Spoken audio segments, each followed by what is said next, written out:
नमस्कार, आपले स्वागत आहे. मित्रांनो, आज मी तुमच्यासाठी नरकासूर वध ची कथा घेऊन आली आहे.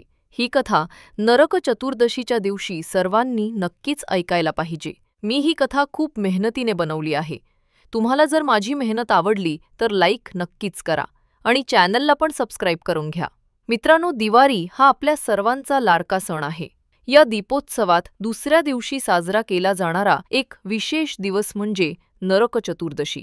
या दिवशी काही जण काली मातेची पण पूजा करतात, म्हणून या दिवसाला काळी चौदस असेही म्हणतात. या दिवशी पहाटे उठून अंगाला तेल लावून अभ्यंगस्नान करण्याची प्रथा आहे आणि हा उत्सव मोठ्या उत्साहाने साजरा केला जातो. पण हा दिवस असा का साजरा करतात हे तुम्हाला माहिती आहे का? यामागे एक अद्भुत पुराण कथा दडलेली आहे. नरक चतुर्दशीच्या दिवशी भगवान विष्णूच्या कृष्ण अवताराने आणि त्यांच्या वीर पत्नी सत्यभामेने नरकासूर नामक राक्षसाचा वध केला.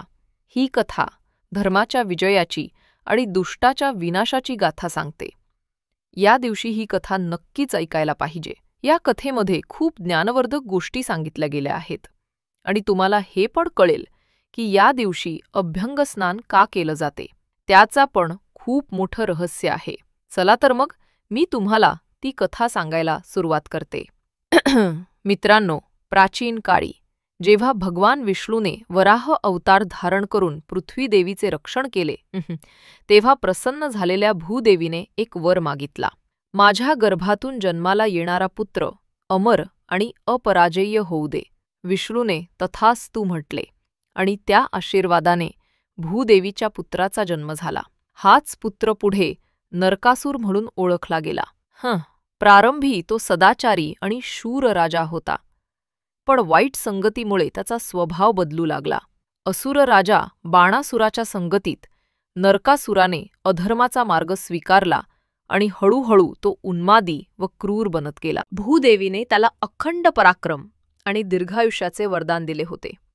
इतकेच नव्हे तर केवळ तिच्याच हस्ते त्याचा वध होऊ शकेल असा त्याला कवच वरदान प्राप्त झाला होता.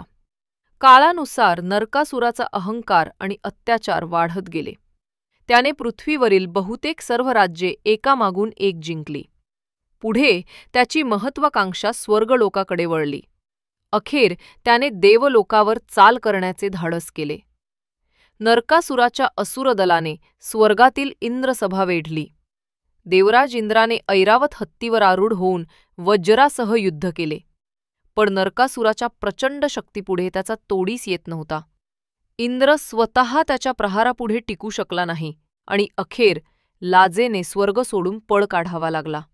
इंद्रपुरीतील सुवर्ण महालांवर असुरांनी ताबा मिळवला. पृथ्वी व स्वर्ग दोन्ही आपल्याखाली आल्याचे पाहून नरकासुराचा अहंकार आणखी फुलून आला. इंद्रावर विजय मिळवल्यानंतर नरकासुराने आणखी एक क्रूर कृत्य केले. त्याने देवमाता अदिती यांच्या कानातील दिव्य कुंडले बलपूर्वक खेचून नेली. अदिती देवी व्यथित झाल्या. इतकेच नव्हे तर नरकासुराने 16,000 निष्पाप राजकन्या पळवून नेल्या आणि आपल्या राज्यात कैद करून ठेवल्या. निर्दोष स्त्रियांचा असा छळ करून त्याने खऱ्या अर्थाने पृथ्वीवर नरक निर्माण केला होता. नरकासुराच्या अमानुष अत्याचारांनी संपूर्ण त्रिभुवनात हाहाकार माजला. देवता आणि मानव सर्वजण भयभीत झाले. त्या कैद झालेल्या राजकन्यांची अवस्था अतिशय दयनीय होती. त्यांना अंधाऱ्या कारागृहात डांबून ठेवले होते. अनेक युवतींच्या हातापायांना बेड्या ठोकलेल्या होत्या. काही तर दिवसरात्र अश्रू ढाळत होत्या. एका तरुणीने निराशेनं विचारलं, आता आमचं रक्षण कोण करणार? दुसरीने हताश स्वरात उत्तर दिलं, आपण देवांचा धावा करूया. एक दिवस भगवान कृष्ण नक्की येईल. सर्व युवतींनी एकत्र हात जोडून प्रार्थना केली, हे गोविंद, आमची सुटका करा. शेवटी या प्रकोपाला आवर घालण्यासाठी देवराज इंद्राने इतर देवतांना सोबत घेतले आणि सर्व देवता मिळून भगवान विष्णूंच्या चरणीं गेले. त्यांनी क्षीरसागराच्या काठी शेषशयी विष्णूची स्तुती करून मदतीची याचना केली. इंद्राने हात जोडून विनंती केली, प्रभो, नरकासुराने त्रिभुवनात उच्छाद मांडला आहे. त्याच्या हातून आम्हाला मुक्त करा. देवतांची ही आर्त प्रार्थना ऐकून विष्णूंनी त्यांना आश्वासन दिले, चिंता करू नका, योग्य वेळ येऊ दे. मी पृथ्वीवर कृष्ण अवतार घेऊन या दुष्टाचा निश्चित वध करीन. काळ लोटला. द्वापरयुगात विष्णूने श्रीकृष्ण रूपाने अवतार घेतला. श्रीकृष्णाने द्वारका या सुंदर नगरीत आपले भव्य राज्य स्थापन केले.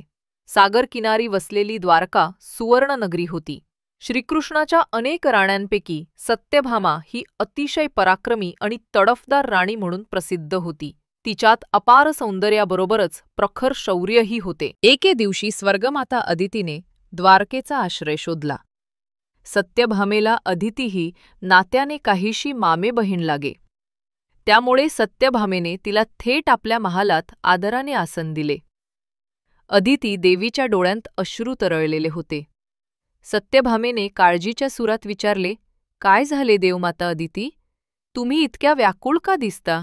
अदितीने सगळा प्रसंग रडत्या आवाजात कथन केला. ती दुःखाने म्हणाली, काय सांगू वाळे, नरकासुराने माझी दिव्य कुंडले लुटली. 16,000 निरपराध तरुणींना त्याने कैद केले आहे. आमचे इंद्रसुद्धा पराभूत होऊन लपून बसले आहेत. स्वर्गात कोणीही त्याच्या भीतीने तोंड वर काढू शकत नाही. अदितीच्या स्वरात वेदना आणि संताप दोन्ही होते. सत्यभामेने अदितीचे अश्रू पुसले आणि धीर देत म्हणाली, देवी, आता काळजी करू नका. हा अन्याय मी खपवून घेणार नाही. नरकासुराचा उपद्रव थांबायलाच हवा. हे म्हणताच तिच्या नेत्रात क्रोधाग्नी पेटला. ती जड श्वास घेत संतापाने उद्गारली, पुरे झाले आता. त्या पापी नरकासुराला त्याच्या पापांचा लेखा चुकवायलाच लावूया. सत्यभामा तात्काळ कृष्णाकडे गेली. क्रोधाने थरथरत ती म्हणाली, स्वामी, आपण अधिक वेळ दौडू नये. चला, आत्ता आणि इथेच नरकासुरावर चालून जाऊया. त्या दुष्टाचा विनाश करण्यासाठी मला तुमची साथ हवी आहे. तिच्या मुखावरील दृढ निश्चय स्पष्ट दिसत होता. श्रीकृष्ण सत्यभामेला शांत करण्याचा प्रयत्न करीत म्हणाले, देवी, तुझ्या भावनांचा मला आदर आहे. मलाही देवांना दिलेले वचन पाळायचे आहे. पण तू थोडे थांबून विचार कर.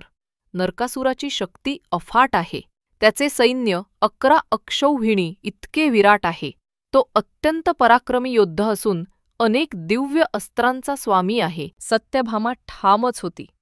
ती जिद्दीने म्हणाली, स्वामी, अन्यायाविरुद्ध लढायला संख्या महत्वाची नसते. माझ्यासोबत फक्त आपण आहात तरी पुरे. मी निश्चित त्याचा संहार केल्याशिवाय थांबणार नाही.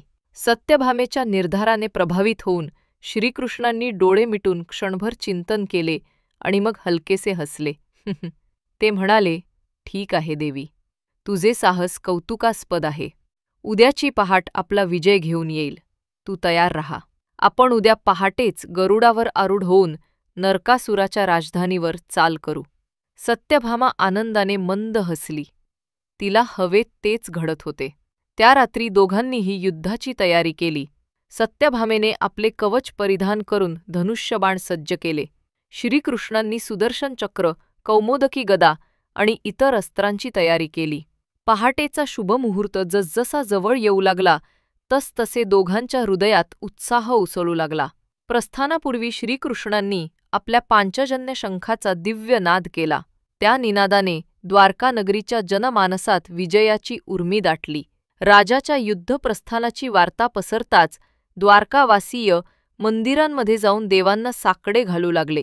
सर्वजण मनोभावे कृष्ण आणि सत्यभामेच्या विजयासाठी प्रार्थना करत होते. निशेचा अंधार ओसरू लागला तसे पूर्वेला केशरी प्रकाशाची लाली पसरली. उशेची लखलखती किरणे क्षितिजावर झळकू लागली. प्रस्थानापूर्वी दोघांनी दिव्य शस्त्रास्त्र आणि अलंकार धारण केले. कृष्णांनी पितांबर वस्त्र आणि मोरपंखांनी सुशोभित मुकुट परिधान केला होता. त्यांच्या हातात सुदर्शन चक्र आणि शारंग धनुष्य सज्ज होते. सुवर्ण कवच परिधान केलेली सत्यभामा आपल्या धनुष्यबाणासहित तेजस्वी भासत होती. अखेर तो क्षण आला. श्रीकृष्ण आणि सत्यभामा आपल्या वाहन गरुडावर आरूढ झाले आणि प्राग्ज्योतिषपूरच्या दिशेने आकाशात झेपावले. सत्याच्या तेजाने तळपणारा विशाल गरुड पक्षी थेट नरकासुराच्या दुर्गावर चालून गेला. प्राग्ज्योतिषपूर ही नरकासूरची अभेद्य राजधानी होती. बलाढ्य भिंती आणि जादुई आवरणांनी ती सुरक्षित होती असे म्हणतात. तरीही कृष्णाच्या आगमनानेच किल्ल्याचे बळ ढासळू लागले. नरकासुराने दुर्गाभोवती काळोखी मायाजाल पसरवले होते, पण कृष्णाने आपल्या सुदर्शन चक्राने त्या सगळ्या युक्त्या क्षणार्धात उद्ध्वस्त केल्या. आकाशातील गरुड पाहताच नरकासुराच्या पहारेकऱ्यांत खळबळ उडाली. क्षणार्धात नरकासुराच्या सैन्याने शंखनाद केला आणि लष्कर युद्धासाठी तयार झाले. गरुड जसा किल्ल्याजवळ पोहोचला तसा असुर सेनेने जोरदार हल्ला चढवला.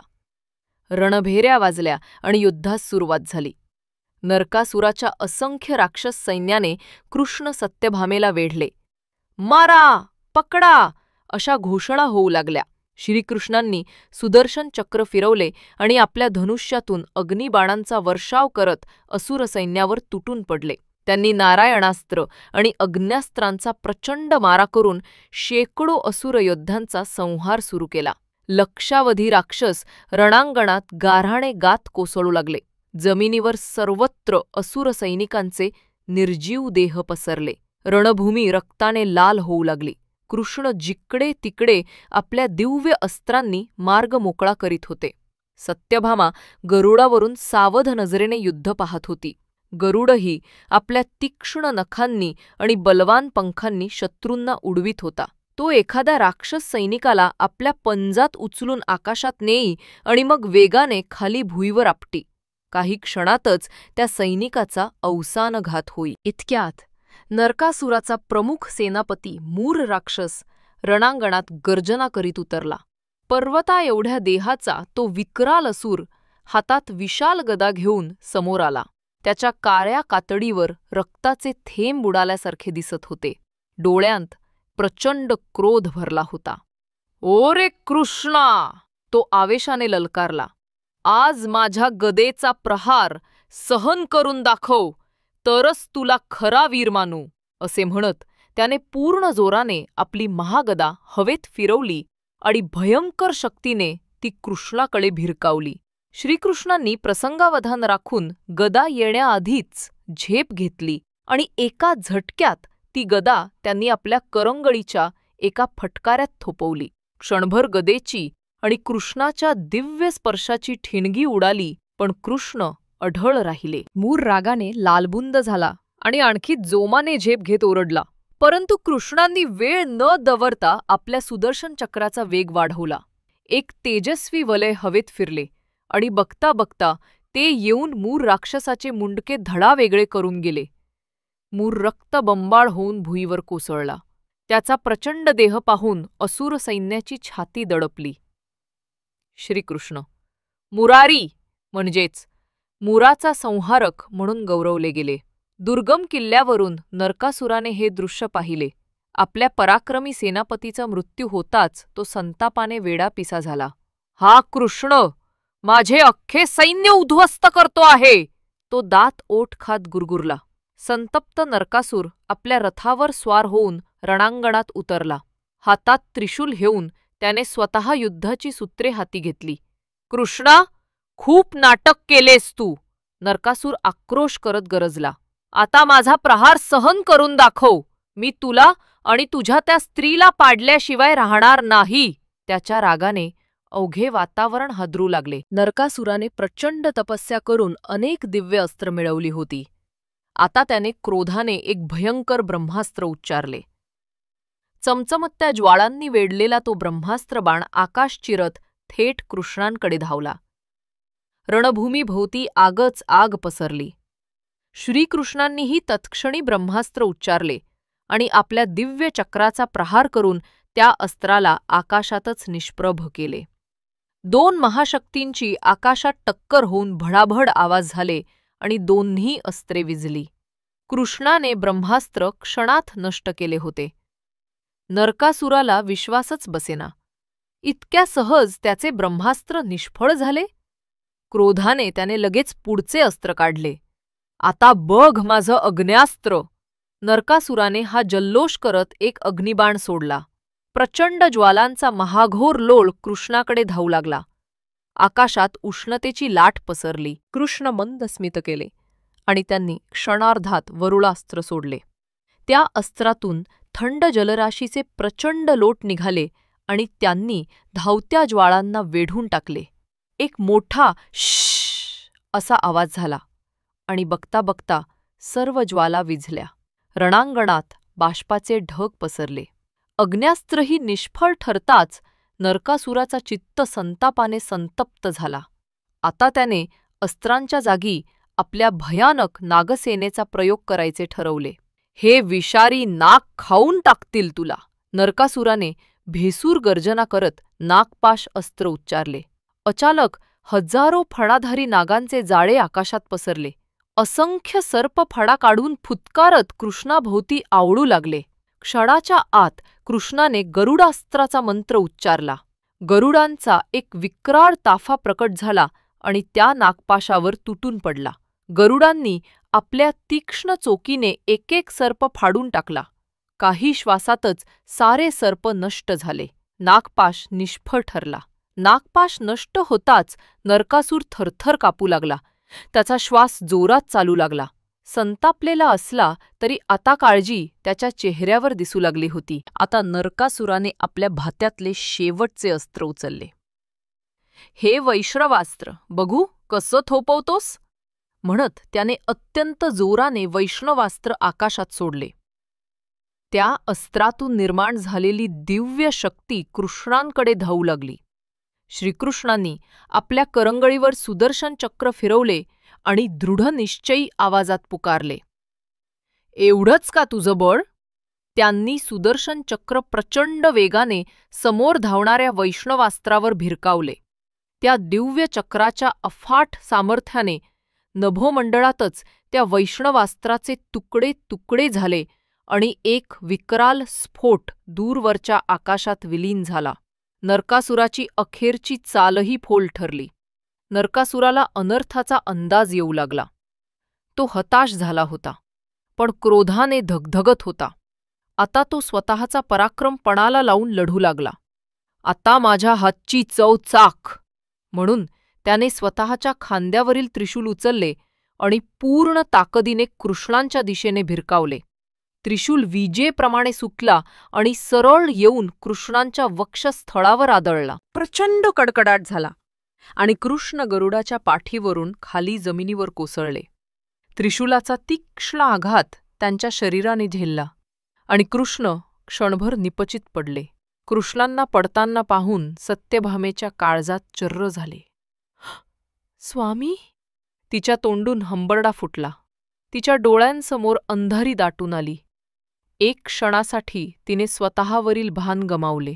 तिच्या हातातील धनुष्य सुटणार की काय असे वाटले, पण दुसऱ्याच क्षणी तिने स्वतःला सावरले. कृष्णांना काही झाले असेल या विचाराने तिच्या हृदयात विषाद भरून आला, पण त्या दुःखाचे रूपांतरण तात्काळ प्रचंड संतापात झाले. नरकासुराने विकट हास्य केले. विष्णूचा पराक्रमी अवतार अखेर माझ्याच हातून पराभूत झाला. आता हे दोघे पतीपत्नी माझ्या पायाशी लोळतील. त्याने विजयी उन्मादाने अट्टहास केला. पुढच्याच क्षणी सत्यभामेच्या मुखावाटे जणू ज्वालामुखी फुटला. ती दोन्ही डोळे संतापाने वटारून गरजली. दुष्ट नरकासुरा, माझ्या स्वामीवर प्रहार केलास, आता तुझे अस्तित्व संपल्याशिवाय राहणार नाही. नरकासुराने तिची थट्टा करत जोरात हसून म्हणाले, अगं बाई, तू काय करणार मला? शस्त्र खाली ठेवून घरी जा आता. त्याच्या निर्धास्त आवाजातही थोडी कंपने होती. सत्यभामेने आवाज आणखी उंचावला, नरकासुरा, स्त्रीला अबला समजण्याची चूक तू केली आहेस. आई जगदंबेची शक्ती माझ्यात आहे आणि आज तीच शक्ती तुझे सर्व घमंड चूर करेल. तिच्या डोळ्यांत प्रचंड तेज चमकले. सत्यभामेने लगबगीने आपले धनुष्य आवळले. तिच्या हातात क्रोधाने थरथर होती, तरीही तिने लक्ष साधले. एक दीर्घ श्वास घेऊन तिने मंत्रोच्चारासहित बाण सोडला. त्या क्षणी नरकासूर विजयोन्मादात होता, पण क्षणार्धात तो उन्माद करपला. सत्यभामेचा सोडलेला बाण बिजलीप्रमाणे येऊन नरकासुराच्या छातीचा भेद करून गेला. आ करत नरकासूर जखमी होत मागे उलटला. तो थबकल्यासारखा जमिनीवर कोसळला. त्याच्या छातीवरून रक्ताची धार वाहू लागली, तरी तो तडफडत होता. याच वेळी जमिनीवर पडलेले श्रीकृष्ण अचानक डोळे उघडून उठले. ते काही क्षण अचेत असल्याचे भासवून रणभूमीचे निरीक्षण करत होते. सत्यभामेला मात्र हे ठाऊक नव्हते. कृष्णांनी जमिनीवरून सुदर्शन चक्र पुन्हा भिरकावले आणि वज्राहून प्रखर वेगाने ते नरकासुराच्या दिशेने सोडले. त्या दिव्य चक्राने क्षणार्धात नरकासुराचे मस्तक धडावेगळे केले. नरकासुराचा देह 2 तुकड्यात जमिनीवर निश्चित पडला. नरकासुराचा अंत झाला होता. अन्यायाचा नाश झाला होता. रणभूमी काही क्षण स्तब्ध झाली. त्या क्षणी पूर्वेकडे सूर्यकिरणांची पहिली लाली डोकावली. नरकासुराच्या पतनासोबतच अंधकाराचा अंत होऊन प्रकाशाची नवी पहाट उजाडली. सत्यभामा आणि श्रीकृष्ण विजयी मुद्रा धारण करून उभे राहिले. सत्यभामेच्या श्वासातून अजूनही संतापाची धग जाणवत होती. पण कृष्णांच्या सुरक्षिततेचे आश्वासन मिळताच तिच्या मनात समाधान पसरले. तेवढ्यात आकाशात देवतांचे नगारे वाजू लागले. देवगणांनी आनंदाने पुष्पवर्षाव केला. जय श्रीकृष्ण, जय सत्यभामा अशा घोषणांनी अवघे आकाश दुमदुमून गेले.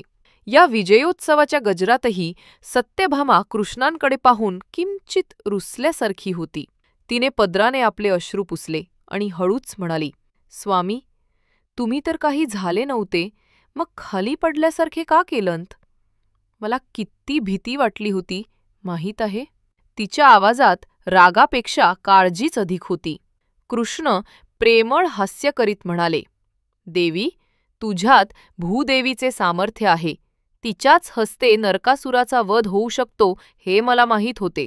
तुझ्याच हातून त्याचा शेवट व्हावा म्हणून मी काही काळ अचेत असल्याचा अभिनय केला. सत्यभामेने डोळ्यातले आनंदाश्रू पुसले आणि कृष्णाचा हात हातात घेऊन हसत उद्गारली, आपल्या युक्तीने विजय मिळाला खरा, पण मला मात्र प्राणांतिक भीती वाटली होती. पुन्हा मला असे घाबरवू नका हं. कृष्णांनी तिच्याकडे आदराने पाहिले. त्यांच्या मनात एकमेकांविषयीचा स्नेह दुणावला. दरम्यान इंद्र आणि इतर देवता रणांगणात अवतरले. युद्ध संपताच इंद्राने नम्रतेने मस्तक झुकवले. तो म्हणाला, श्रीकृष्ण, आपल्या पराक्रमाने देवांचे रक्षण झाले. आम्ही सदैव आपले ऋणी राहू. अदितीनेही आनंदाने आशीर्वाद देत सत्यभामेला उद्देशून सांगितले, वीर देवी सत्यभामा, आज तुझ्यातील मातृशक्तीने आसुरी शक्तीचा नाश केला. देवलोक तुझे गुणगान गातील. देवतांनी परत स्वर्गलोकीचे आपापले स्थान मिळवले आणि सर्वत्र आनंद पसरला. नरकासुराच्या कारागृहातून मुक्त झालेल्या 16,000 राजकन्या भयमुक्त झाल्या होत्या. त्यांचे अश्रू आता आनंदाचे झाले होते. त्या सर्वजणी कृष्ण आणि सत्यभामेला वंदन करून कृतज्ञतेने रडत होत्या. आपण आम्हाला नरकातून सोडवले असे म्हणत त्यांचा कंठ दाटून आला. कृष्णाने त्यांना सांत्वन केले आणि त्यांच्या सन्मानाची पूर्ण काळजी घेतली जाईल अशी ग्वाही दिली. श्रीकृष्ण व सत्यभामा द्वारकेला परतण्याच्या तयारीला लागले. या युद्धात कृष्णांच्या शरीरावर राक्षसाच्या रक्ताचे डाग आणि धुळीचे थर जमले होते. विजयोत्सवाचा एक भाग म्हणून कृष्णांनी आपल्या कपाळावर नरकासुराच्या रक्ताचा तिलक लावला. द्वारकेला परतल्यावर राणी रुक्मिणी आणि इतर सुवासिनींनी कृष्ण आणि सत्यभामेचे औक्षण करून मंगल स्वागत केले.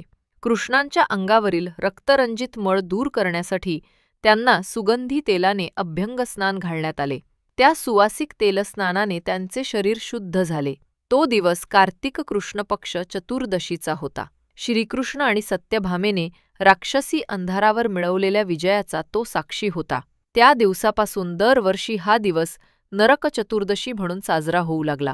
नरकासुराच्या शेवटच्या इच्छेनुसार या दिवशी रात्री दीप प्रज्वलन करून आनंदोत्सव साजरा केला जातो. लोक पहाटे अभ्यंगस्नान करून आपल्या अंगातील आळशीपणा, अहंकार आणि दुर्गुणांचा नाश करण्याचा संकल्प करतात. नवीन वस्त्रे परिधान करून सुगंधी उटण्या लावतात. संध्याकाळी घरोघरी दिवे आणि पणत्या लावून प्रकाशाने अंधार दूर केला जातो. फटाक्यांच्या आतषबाजीने आसुरी शक्तींच्या विनाशाचा उत्सव साजरा केला जातो. काही प्रदेशात नरकासुराचे भव्य पुतळे तयार करून पहाटे जाळण्याची प्रथा आहे. त्यातून या दैत्याच्या विनाशाचा उत्सव करतात. तर काही ठिकाणी करीत नावाचे एक कडू फळ चिरडून त्याचा लेप कपाळाला लावतात. त्या कृतीला नरकासुराच्या रक्ताचे प्रतीक मानले जाते. अशा प्रकारे अधर्मावर धर्माचा विजय स्मरणात ठेवण्यासाठी नरक चतुर्दशीचा सण दरवर्षी मोठ्या उत्साहाने आणि भक्तिभावाने साजरा केला जातो. आजही दिवाळीच्या काळात नरक चतुर्दशीला ही कथा आवर्जून सांगितली जाते आणि तिच्यातून प्रत्येक पिढीला धर्मनिष्ठेची प्रेरणा मिळते. मित्रांनो, ही कथा आपल्याला सत्याच्या विजयाचा आणि अहंकाराच्या पतनाचा संदेश देते. नरकासुरासारख्या वाईट प्रवृत्ती आपल्या अंतरात वाढू नयेत यासाठी आपण जागरूक राहावे, हा धडाही ही कहाणी आपल्याला देते. जर तुम्हाला ही कथा आवडली असेल तर कृपया लाईक करा, तुमचे अभिप्राय कमेंटमध्ये लिहा आणि आपल्या मित्रपरिवारासोबत नक्की शेअर करा. अशाच नव्या कथा ऐकण्यासाठी आमच्या चॅनलला सबस्क्राईब करायला विसरू नका.